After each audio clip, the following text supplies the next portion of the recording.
Imagine the night. Above an old European town rises a massive castle. Its stone walls shimmer in the moonlight, while the shadows of its towers fall across the ground like watchmen still standing guard. The wind whispers through narrow arrow slits, and the silence reminds us at once here.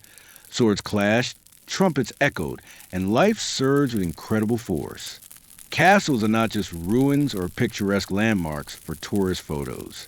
They are true witnesses of the Middle Ages, having seen battles and sieges, weddings and banquets, secret conspiracies and great romances. Every stone holds a story, silently preserved, almost impossible to fully reconstruct. And yet they draw us in, because within them lies something greater than architecture. Within them echoes a world we have lost. Have you ever wondered why castles became the very symbol of that era?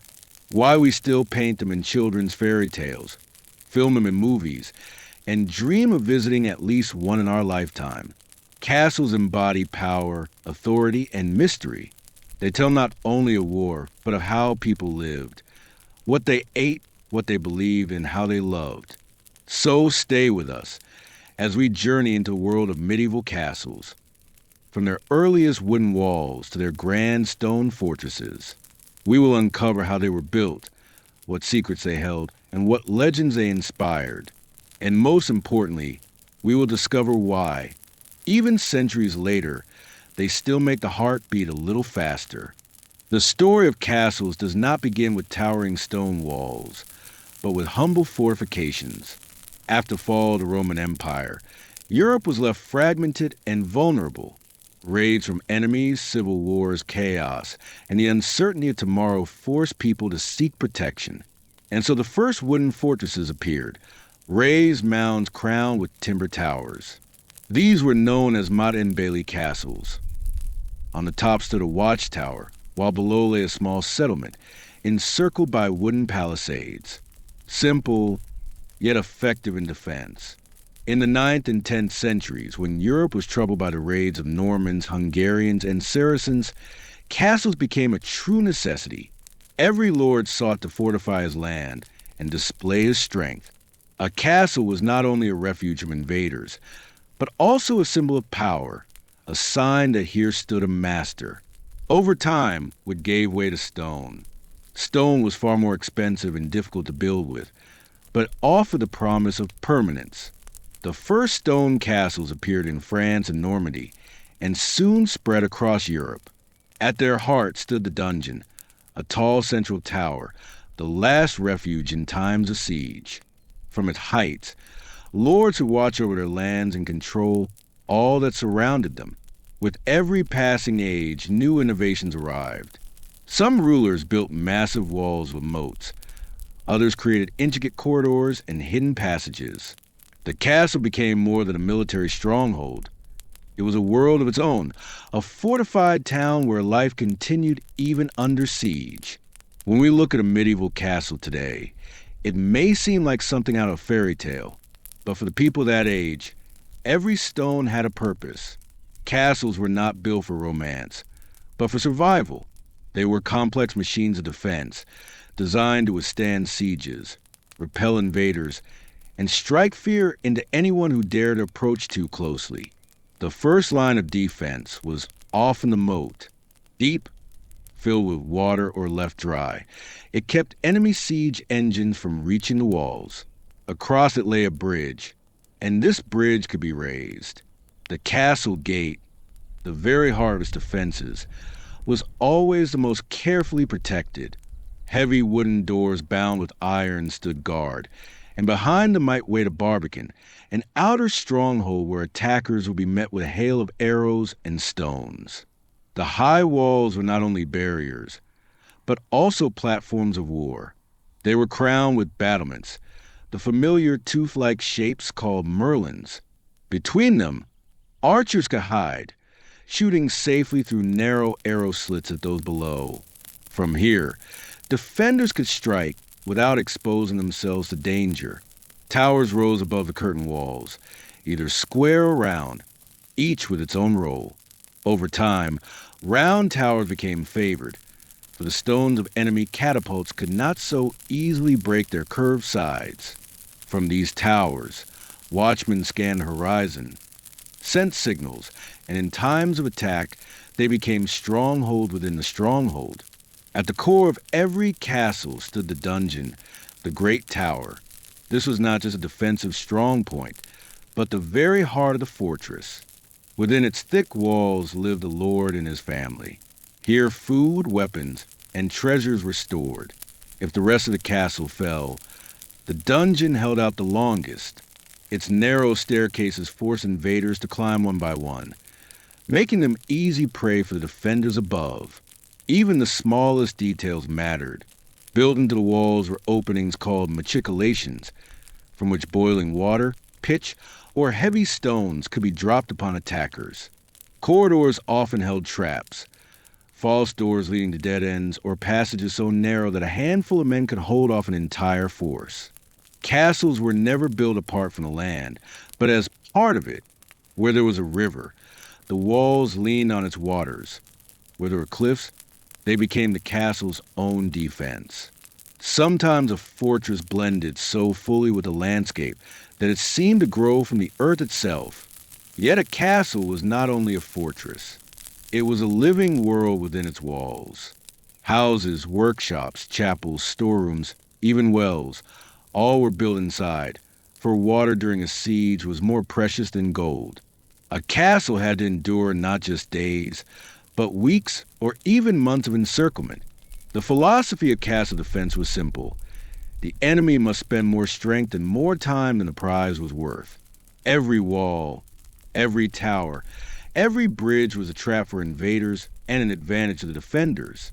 That is why so many castles endure for centuries, surviving wars, dynasties, and the relentless march of time.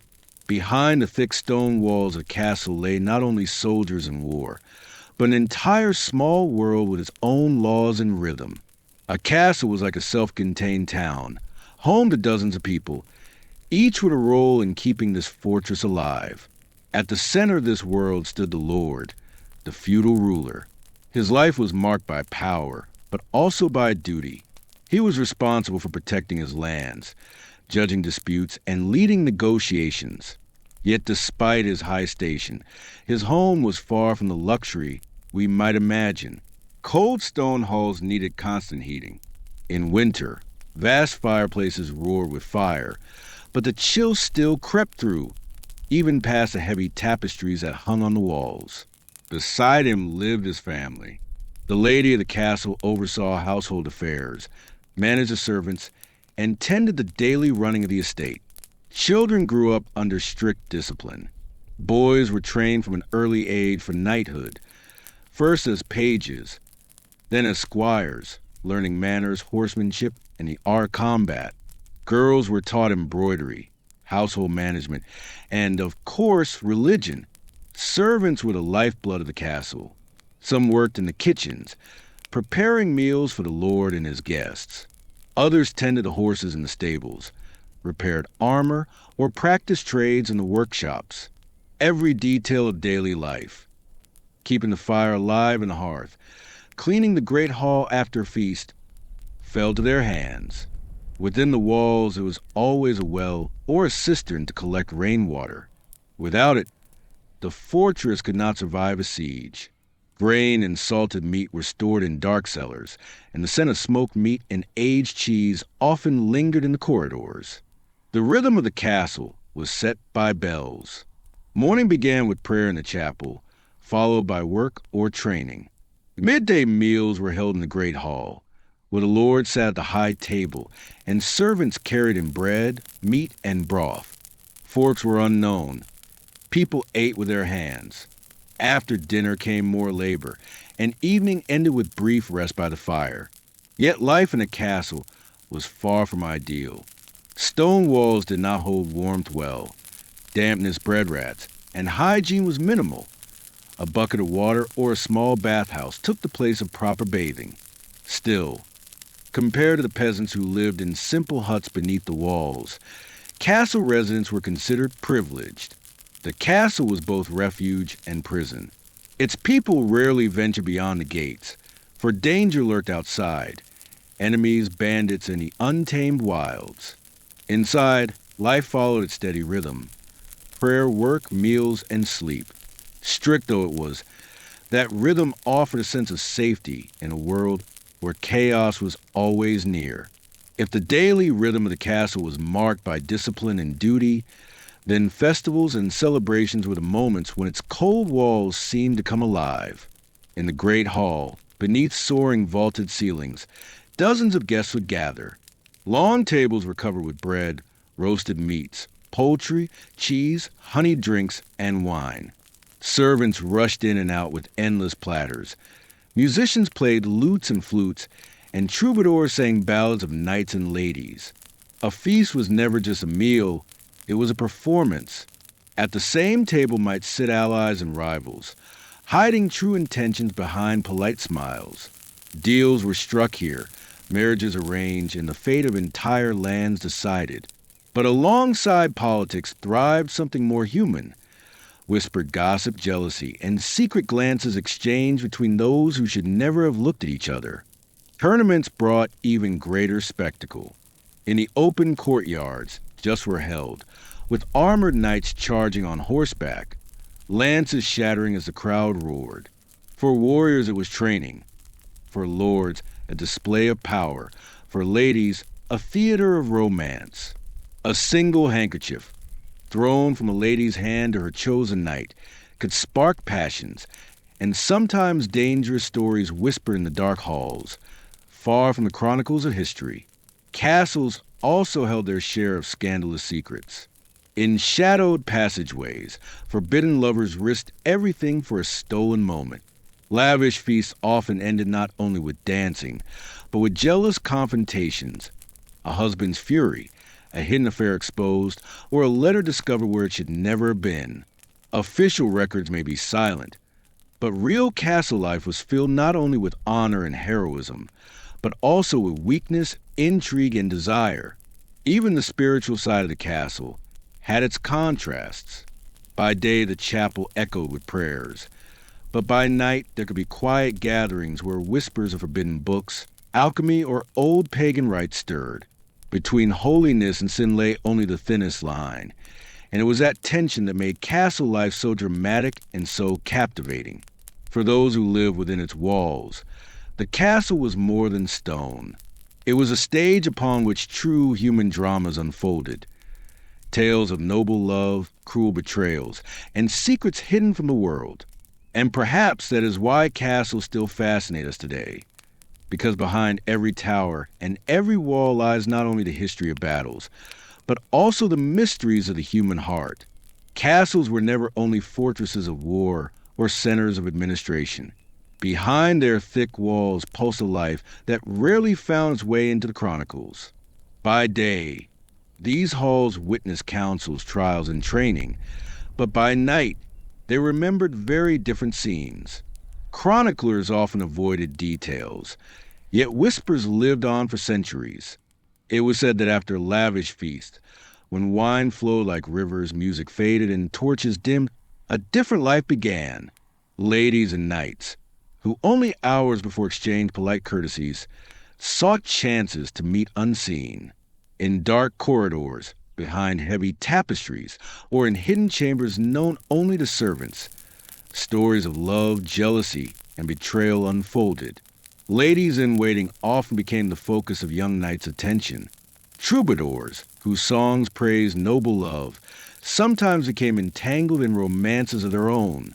Courtesans and favorites, people who officially did not exist, often held immense influence, for they whispered into the ears of those who ruled.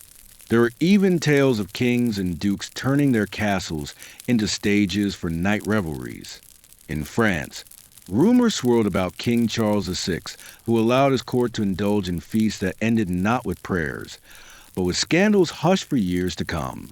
In England, Queen Isabella, wife of Edward II, became notorious for her favorites, passions that fueled political crises and rebellion. And then there were marriages made for power. Young women wed to unite lands and titles, while their hearts often belonged elsewhere. Within the castle walls, forbidden love thrived, dangerous love. A discovered affair could lead to exile, imprisonment, or even execution. But it was precisely that danger which made such romances all the more irresistible.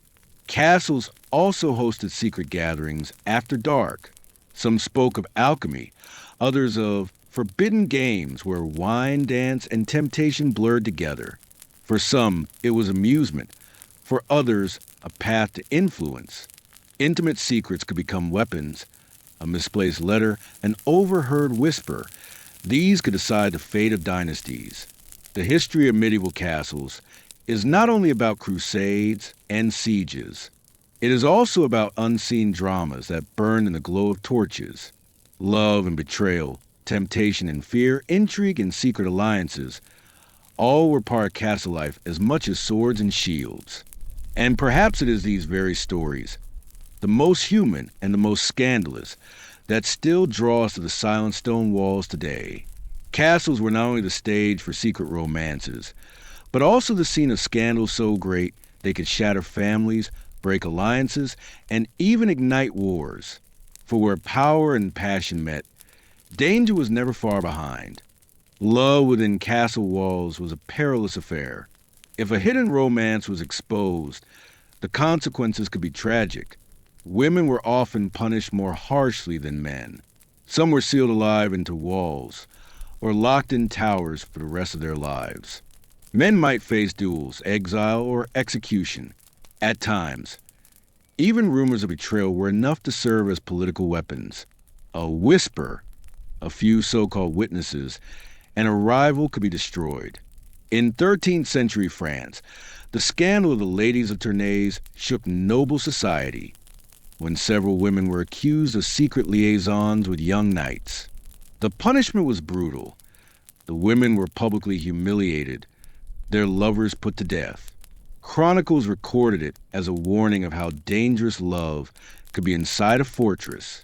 English castles, too, knew such dramas. Queen Anne Boleyn, wife of Henry VIII, was accused of adultery and improper relations. Many historians now believe the charges were political invention, yet she was executed, and her fall became a turning point in English history, fueling the Reformation and the break with Rome. Sometimes punishments were designed to be slow and symbolic. Certain castles built towers of silence, isolated chambers with no door, where food was lowered through a hole in the ceiling. Prisoners lived, if one could call it living, in a kind of open grave. And still there were darker secrets. In the dungeons beside common prisoners were sometimes kept dangerous lovers or those who simply knew too much.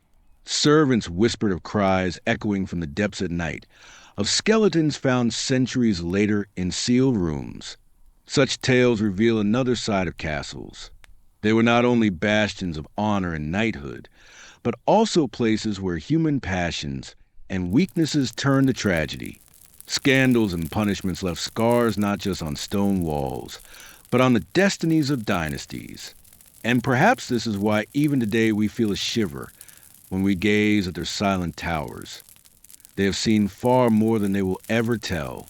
Every castle had its proud heart high in the towers, but also its shadow deep underground. The dungeons of castles were places of secrecy. Light rarely reached them.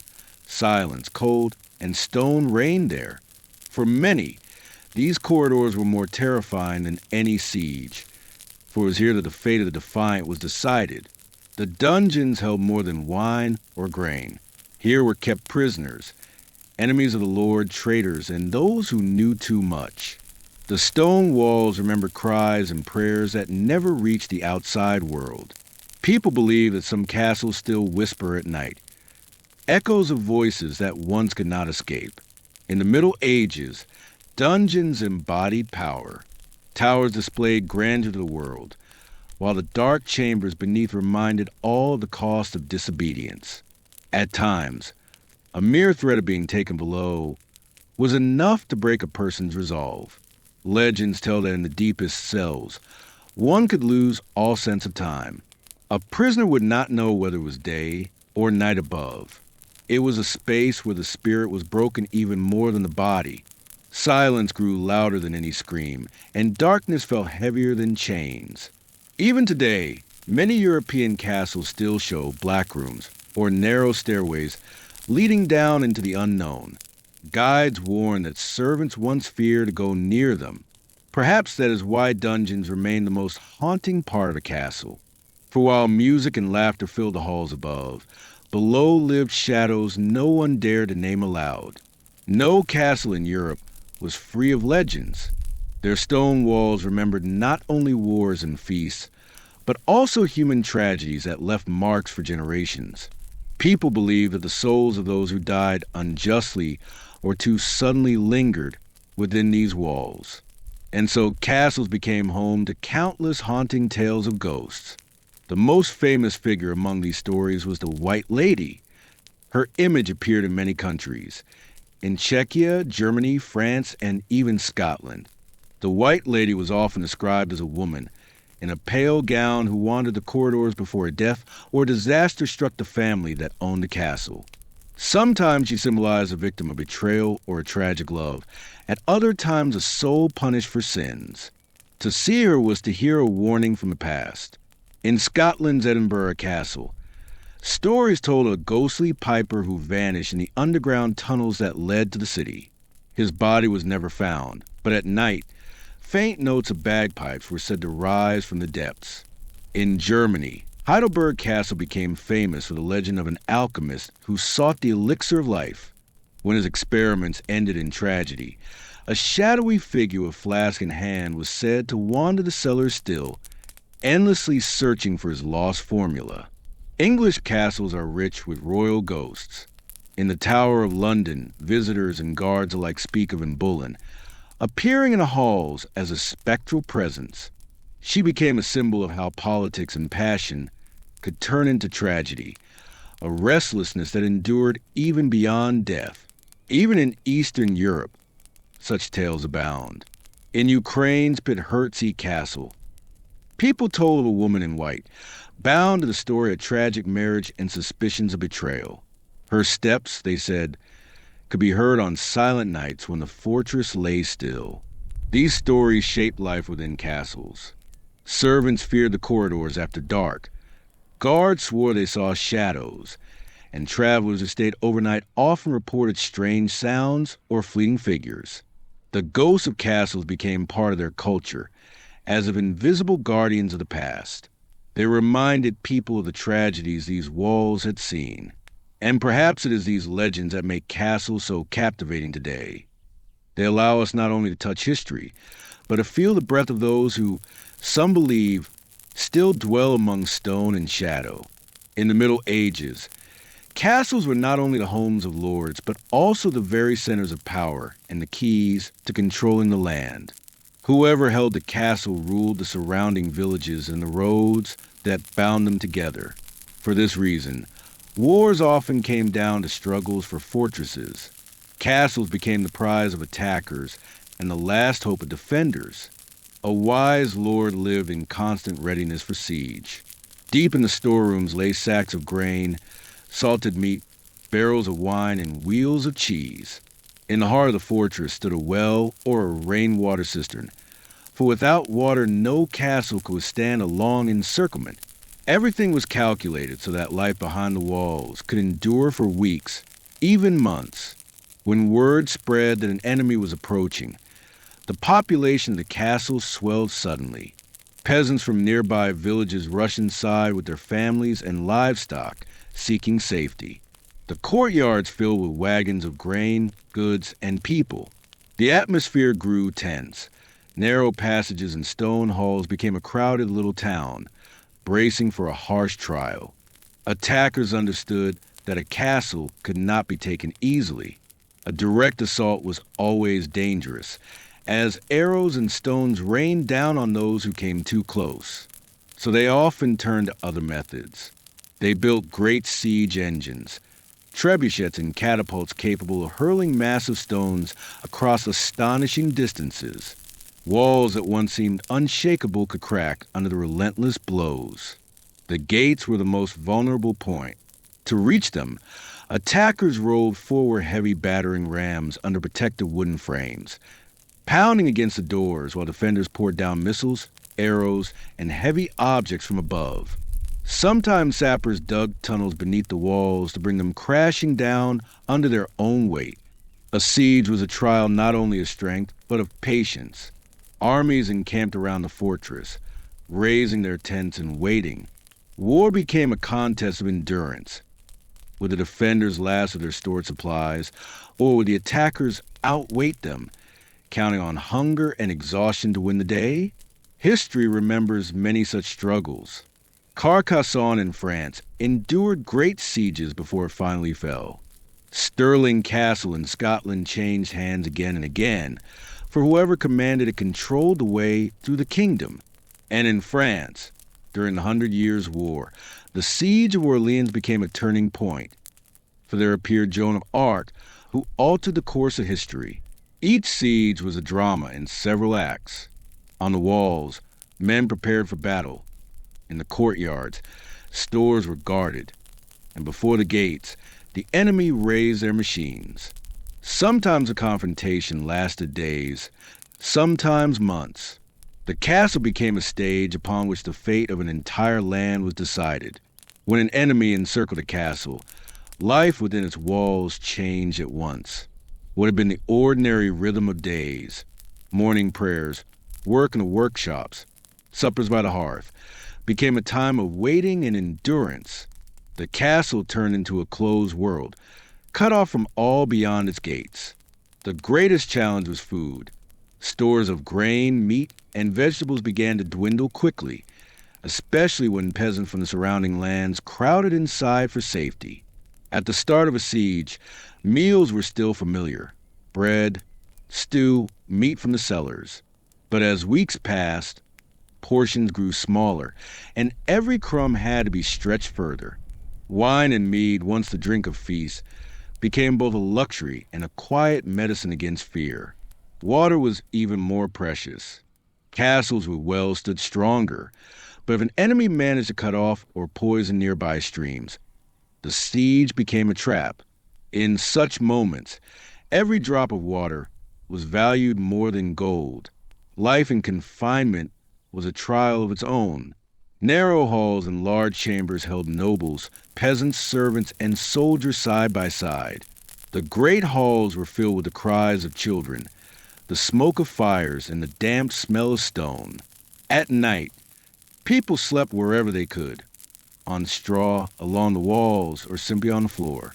And yet, within that crowded space, the castle did not fall silent. Blacksmiths worked without pause, shaping arrowheads and mending armor. Women cooked, spun, and cared for children, but also carried water and stones of battlements. In those times, everyone had a role. Even children could be seen running with arrows or clay jars, helping where they could. Defense of the walls became daily routine. Archers kept watch at arrow slits. Soldiers stood ready on the ramparts. Much of it was waiting, a test of nerves. Sometimes the enemy only made a show of movement. Other times they launched sudden attacks. The strain of that constant watchfulness weighed as heavily as battle itself. Night in a besieged castle was its own kind of trial. Darkness covered the towers, broken only by the light of torches. Guards paced the walls, listening for the faintest sound. Any whisper in the night could mean sappers tunneling below or enemies creeping closer. For those within, the silence of night felt heavier than the clash of day. Still, even in such times, people found ways to keep their spirits alive. In the chapel, prayers rose. Musicians plucked strings to soothe weary hearts. Mothers sang to their children, hiding their own fears in lullabies. Out of hardship grew a sense of unity, as all within the walls knew that survival depended on standing together. Some sieges lasted weeks, others long months. Outside, the enemy waited patiently. Inside, the defenders battled not only arrows and stones, but hunger, thirst, and exhaustion. And often, the silent battle proved the harder one. The castles that endured such trials became legends. Their stories told of courage and resilience, of people who held on even when hope seemed lost. And perhaps this is why we still look upon their walls with respect. They carry not only the memory of war, but the human spirit that learned to endure. Castles across Europe were never alike. Each region had its own traditions of building, its own forms and symbols. They reflected not only the demands of war, but also culture, climate, and even the character of the people who raised them. In France, castles gradually transformed from stern fortresses into elegant chateaux. Early French strongholds of the 11th and 12th centuries were heavy and austere, but over time they became more refined. Tall towers, decorative windows, moats filled with water, and carefully tended gardens created an atmosphere of prestige as much as defense. Many of these castles became centers of art and culture. Along the Loire Valley, fortresses evolved into palaces, places where defensive walls stood beside balconies and ornate halls, symbols of new age in European architecture. In England, castles had a different face. The Norman conquerors of the 11th century brought with them the tradition of simple but powerful fortifications. English castles were known for their massive keeps, thick stone walls, and practical design. They were rarely graceful, but they always projected strength. The Tower of London is the clearest example. Stern, imposing, and an enduring emblem of authority. Germany gave the world another vision of castles, the romantic strongholds of the Rhine. They stood high on cliffs, watching over river trade and roads. German castles combined the functions of citadel and administrative center, controlling commerce and territory alike. Their soaring towers and battlements made them seem part of the landscape itself. Today they look like scenes from a fairy tale, but in the Middle Ages they were mighty gates, collecting tolls and commanding entire regions. Eastern Europe developed its own traditions. In Poland and Bohemia, fortresses often blended Western styles with local influences.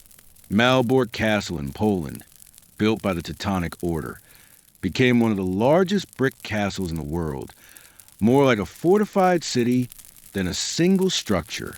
In Bohemia, castles such as Karlston were bound closely to monarchs and faith, housing chapels and precious relics. On Ukrainian lands, castles combined military and administrative roles. They looked less like palaces and more like bastions prepared for long sieges. Kamianets-Podilskyi, Olesko, Pithertsi, each carries a history of heroism and tragedy. Standing at the crossroads between East and West, these fortresses bore the marks of both worlds. Across Europe, castles differed in style, yet they served the same purpose: to defend, to symbolize power, and anchor the lives of those around them. French chateaux drew the eye with beauty. English keeps inspired fear. German strongholds towered over rivers, and Eastern citadels guarded the borders of civilizations. Each was a unique reflection of its land and its age. Castles were not only walls and towers, they were symbols of power. Whoever held a castle wielded not just a sword, but influence and authority. In the Middle Ages, castles became the true centers of decision-making. Within their halls, lands were divided, alliances forged, wars planned, and victories celebrated. Great councils were held in their chambers. The lord of the castle gathered his vassals, advisors, soldiers, and clergy. At the same table could sit men who had faced each other as enemies on a battlefield only days before, now negotiating peace or forging fragile alliances. The atmosphere of these councils was heavy with tension. Every word carried weight. Every gesture could mean betrayal or promise. Marriage was one of the strongest political tools. Castles were the setting for unions that bound dynasties together. Young bride and grooms often met for the first time on their wedding day. Yet their union shaped the map of future Europe. Behind the music and feasting lay the hard realities of land, inheritance, and prestige. Castles were also seats of judgment. Within their walls, disputes between neighbors were settled, the pleas of peasants heard, and the fate of traitors decided. The power of the Lord was nearly absolute. His word could mean pardon or ruin. Certain castles entered history precisely because of their political role. At Versailles in France, decisions were made that reshaped Europe, though its origins lay in medieval fortresses. In Westminster Palace, England saw the birth of Parliament. Across the castles of Germany, princes met to determine the fate of the Holy Roman Empire. They were also places of secrecy. Behind thick stone walls, agreements were signed in whispers, hidden even from supposed allies. Servants who overheard a single conversation might know more of true politics than the chroniclers themselves. Every castle carried a double image. Outwardly, a display of strength and majesty. Inwardly, a stage for the subtle games of power where ambition and passion intertwined. It was here that lands were granted, kings chosen, wars decided. Castles were theaters of politics, where the stage was a stone and the actors were kings, knights, and counselors whose choices shaped the face of medieval Europe. Tournaments became one of the brightest traditions of the Middle Ages. If war was a duty, the tournament was a festival of strength and honor. Castles and towns turned into arenas where the finest warriors gathered, and crowds came from near and far to witness the spectacle. Preparation for a tournament was an event in itself. In the castle courtyard or on the town square, wooden barriers were raised and stands for spectators were built. Banners fluttered in the wind, while trumpets called guests to gather. For common folk, it was a rare chance to see nobles, knights, and even kings up close, not just from afar. Knights prepared long in advance. Their squires polished armor until it gleamed, repaired lances and swords, and painted coats of arms on shields. Each knight sought to display not only his skill, but the honor of his family. For them, the tournament was not a mere game. It was a test of mastery and a path to glory. The atmosphere of a tournament was like a great festival. Musicians beat drums and blew horns. Merchants sold honey drinks, fruits, and pies. For many, it was a day of hopes. Some dreamed of victory, others of catching a single glance from the lady of their heart. Women held a special place in this ritual. Dressed in their finest gowns, noble ladies watched from the stands, and often their favor was the greatest prize a knight could win. A ribbon or a handkerchief tied to a lance or a helmet became a token of devotion, more meaningful than the tournament itself. A tournament was both training for war and a kind of theater. It allowed knights to sharpen their skills in times of peace, while offering the people a spectacle that stirred their imagination. Castles hosting these events became centers of life, and the memory of such days lingered for years to come. When the hour of combat arrived, the crowd fell silent in anticipation. Onto the field rode knights in full armor, mounted on shining horses draped in heraldic cloth, a lance in hand, a shield emblazoned with their family crest, a visor raised for all to see. It was not only equipment of war, but a theatrical image meant to impress the audience. The most popular contest was a joust. Two knights charged at each other with leveled lances, and the crowd erupted as it splintered against shields or armor. Victory came with unseating an opponent or striking such a powerful blow that he lost balance. To spectators, it was a spectacle. To knights, it was a trial of strength, precision, and courage. Beyond the joust, there were melees with swords or maces. Knights fought at close quarters, showing skill and endurance. Technique mattered as much as strength. How to parry a blow, how to use a shield, how to withstand pressure. Though the rules forbade fatal strikes, injuries were common, reminders that a tournament was a reflection of real war. Spectators watched not only the outcome, but also the symbolism.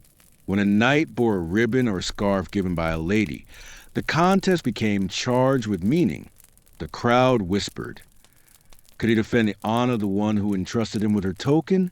At times, such gestures grew into legends, retold long after the tournament had ended. Famous stories tell how tournaments often ended with surprises. A single victory could bring lasting fame, while a defeat could tarnish honor. Some tournaments served political ends as well.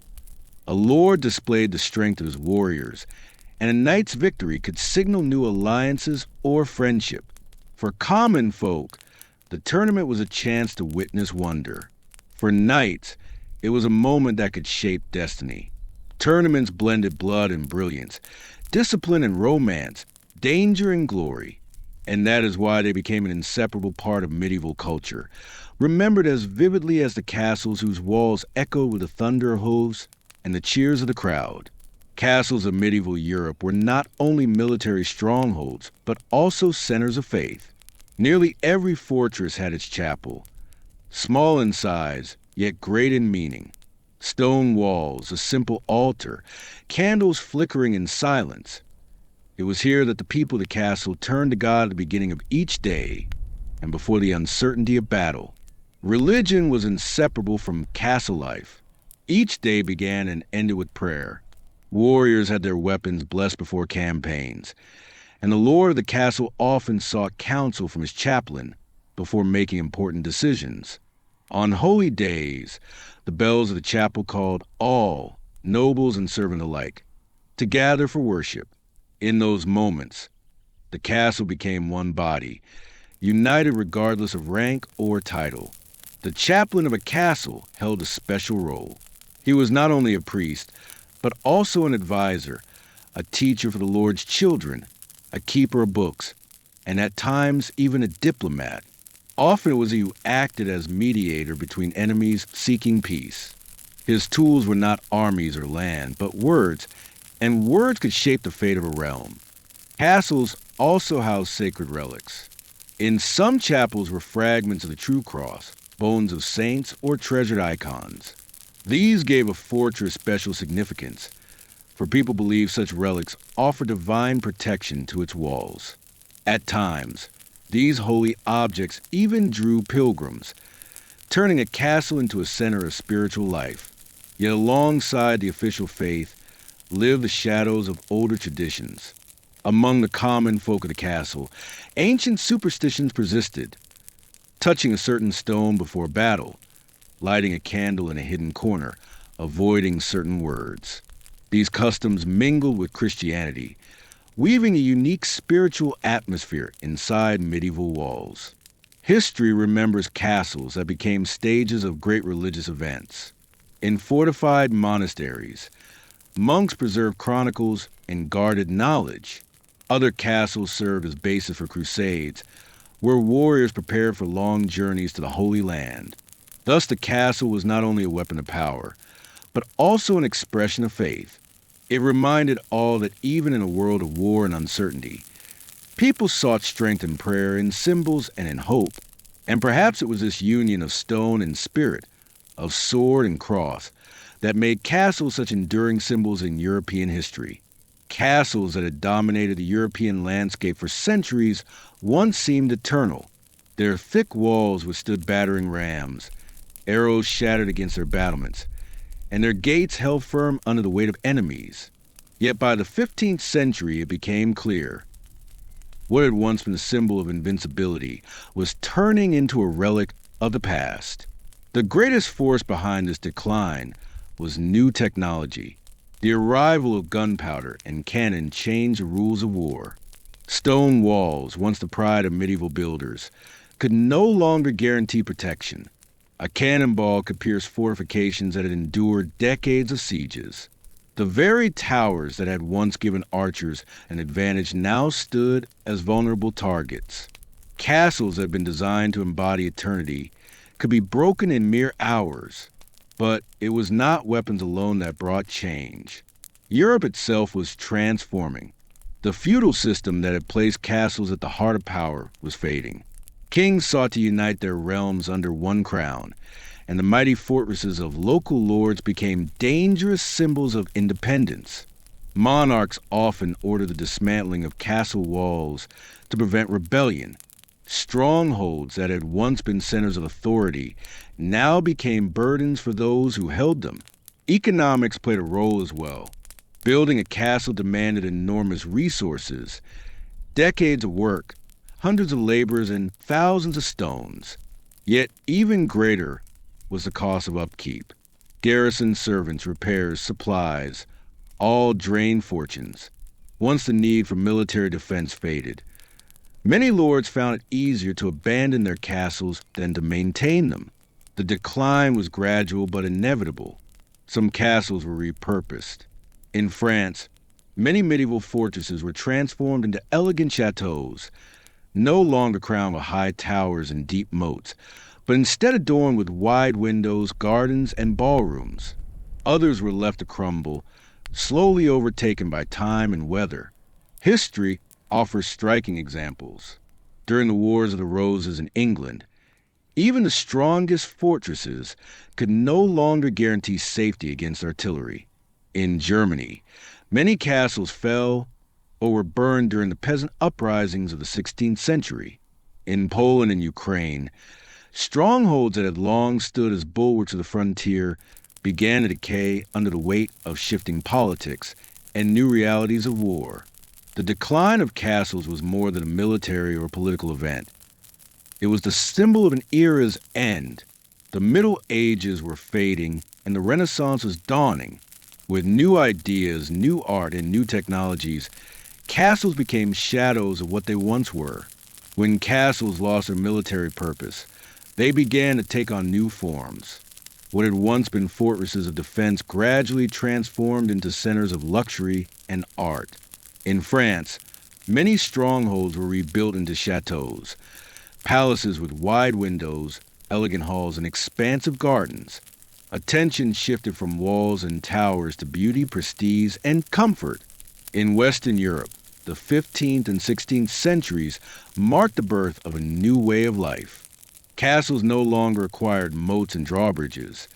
Instead came fountains, marble staircases, and ballrooms. Their lords now sought not only to display strength, but also refinement, learning, and closeness to the ideals of the Renaissance. Yet not every castle had the fortune to become a palace. Many were abandoned to time. Winds and rains broke their walls. Trees grew through their stones, and they became picturesque ruins. To people of the Middle Ages, such ruins were signs of decline. But to later generations, they became symbols of romance. In the 18th and 19th centuries, Europe experienced a wave of fascination with the medieval past. Poets, painters, and musicians found inspiration in ruined castles. What once seemed sad remnants of another age now became muses for poetry, paintings, operas, and novels. They came to symbolize mystery, adventure, and a lost world. Travelers, too, were drawn to them. Castles on the Rhine in Germany, old fortresses in England, and romantic strongholds in France became destinations for those seeking history and beauty. Visitors came not only to gaze at stone, but to feel a connection with the past, to touch an age that had vanished, leaving behind its grand silhouette. In some places, castles were even rebuilt. Architects tried to restore their former majesty, though often in more decorative than defensive forms. Thus arose the neo-medieval creations of the 19th century, not fortresses against enemies, but ornaments for landscapes, built to embody the spirit of romance. Today, castles live on in three forms. Some remain as palaces, dazzling with splendor. Others stand in ruins, silent witnesses to history. Still others are revived for visitors, offering glimpses of medieval life. Yet whether we see magnificent halls or crumbling towers, each castle reminds us that history does not disappear. It becomes memory, and that memory endures in stone.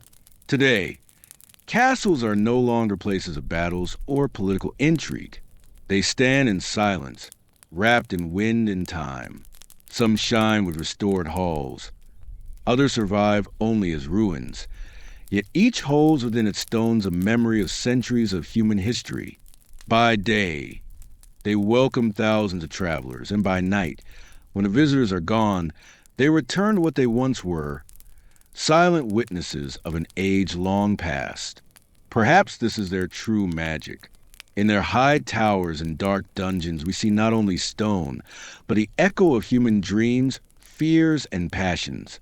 Castles remind us that even the strongest walls must one day fall, but the stories they carry live on in songs, in legends, and in our hearts. And if you have listened to this journey until the end, know this: somewhere out there, among the hills or by a riverbank, another castle still waits to be discovered. Thank you for being here. If you enjoyed this story, please subscribe to the channel, leave a like, and share with others who love to travel through time and words. Many more wondrous tales await us ahead.